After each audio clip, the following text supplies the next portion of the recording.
Kurnool bus ప్రమాదంలో మృతి చెందిన 19 మంది డెడ్ బాడీలను గుర్తించామన్నారు కలెక్టర్ సిరి. డిఎన్ఏ టెస్ట్ల తర్వాత డెడ్ బాడీలను బాధిత ఫ్యామిలీలకు అప్పగిస్తున్నట్లు చెప్పారు. ఇప్పటివరకు 10 డెడ్ బాడీలను కుటుంబాలకు అందజేశామన్నారు. ఇవాళ రాత్రి వరకు మరో 7 మృతదేహాలను అప్పగిస్తామని చెప్పారు.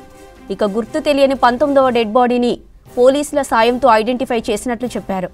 గుర్తు తెలియని డెడ్ బాడీని త్రిమూర్తిగా గుర్తించామన్నారు. బంధువులకు హాస్పిటల్ టెస్ట్ల తర్వాత అప్పగిస్తామని చెప్పారు. రేపటికల్లా మృతదేహాల అప్పగింత పూర్తి కానున్నట్లు చెప్పారు. ఇతర రాష్ట్రాలకు చెందిన వారి డెడ్ బాడీలను బంధువుల రిక్వెస్ట్ మేరకు కర్నూలులోనే అంత్యక్రియలు చేస్తామన్నారు కలెక్టర్. కర్నూలు బస్ ప్రమాదంలో మృతి చెందిన 19 మంది డెడ్ బాడీలను గుర్తించామన్నారు కలెక్టర్ సిరి. డిఎన్ఏ టెస్ట్ల తర్వాత డెడ్ బాడీలను బాధిత ఫ్యామిలీలకు అప్పగిస్తున్నట్లు చెప్పారు. ఇప్పటివరకు 10 డెడ్ బాడీలను కుటుంబాలకు అందజేశామన్నారు. ఇవాళ రాత్రి వరకు మరో 7 మృతదేహాలను అప్పగిస్తామని చెప్పారు. గుర్తు తెలియని 19వ డెడ్ బాడీని పోలీసుల సాయంతో ఐడెంటిఫై చేసినట్లు చెప్పారు. గుర్తు తెలియని డెడ్ బాడీని త్రిమూర్తిగా గుర్తించామన్నారు. బంధువులకు హాస్పిటల్ టెస్ట్ల తర్వాత అప్పగిస్తామని చెప్పారు. రేపటికల్లా మృతదేహాల అప్పగింత పూర్తి కానున్నట్లు చెప్పారు. ఇతర రాష్ట్రాలకు చెందిన వారి డెడ్ బాడీలను బంధువుల రిక్వెస్ట్ మేరకు కర్నూలులోనే అంత్యక్రియలు చేస్తామన్నారు కలెక్టర్. వి కావేరీ ట్రావెల్స్ బస్ యాక్సిడెంట్ జరిగింది, అందరికీ తెలిసింది ఈ విషయం.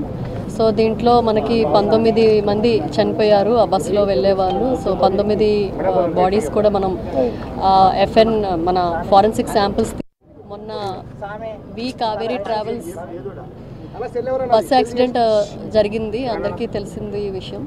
సో దీంట్లో మనకి 19 మంది చనిపోయారు ఆ బస్సులో వెళ్ళే వాళ్ళు. సో 19 బాడీస్ కూడా మనం ఎఫ్ఎన్ మన ఫారెన్సిక్ శాంపిల్స్ తీసుకొని అక్కడ రిలేటివ్స్ని పిలిపించి వాళ్ళ తాలూకా డిఎన్ఏ శాంపిల్స్ కూడా సేకరించి ఎఫ్ఎస్ఎల్ ల్యాబ్కి పంపించాము విజయవాడకి.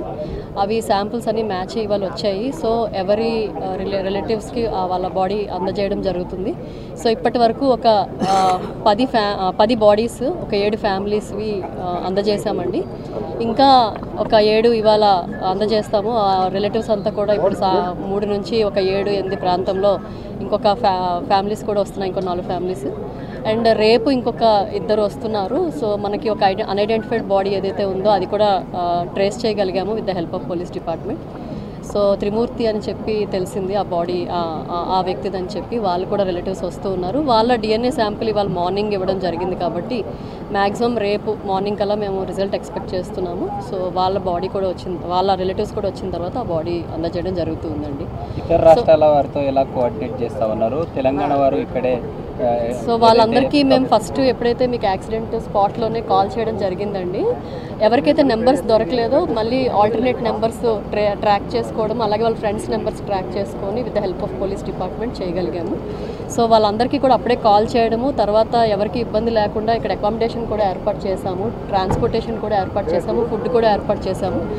సో ఎవరైతే ఇక్కడ కన్వీనియంట్ అనుకుంటున్నారో ఇక్కడ శాంపిల్స్ ఇచ్చారు. ఒక 2 ఫ్యామిలీస్ మేము విజయవాడలోనే డిఎన్ఏ శాంపిల్ ఇస్తామని చెప్పారు. సో వాళ్ళకి విజయవాడలో అరేంజ్ చేయడం జరిగింది. సో ఇవాళ వచ్చిన వాళ్ళు రిలేటివ్స్ ఏమన్నారంటే మేము అక్కడి వరకు తీసుకెళ్ళలేము, ఇక్కడే క్రిమేషన్ చేస్తాం బాడీ అని చెప్తే ఇక్కడ కూడా ఏర్పాట్లు చేయడం జరిగింది with the help of municipal commissioner, municipal corporation నుంచి. సో అలాగే బీహార్ అండి, బీహార్ వాళ్ళు ఇక్కడ క్రిమేషన్ చేశారు. అమృత్ కుమార్ సో చనిపోయారు. సో వాళ్ళది కూడా మీరు చూశారు, మహాప్రస్థానం వచ్చి తీసుకొని వెళ్ళింది, ఇక్కడే క్రిమేషన్. తెలంగాణ ఆర్డీఓ వచ్చి 5 లక్షలు ఇచ్చారు మేడం ఎక్స్గ్రేషన్.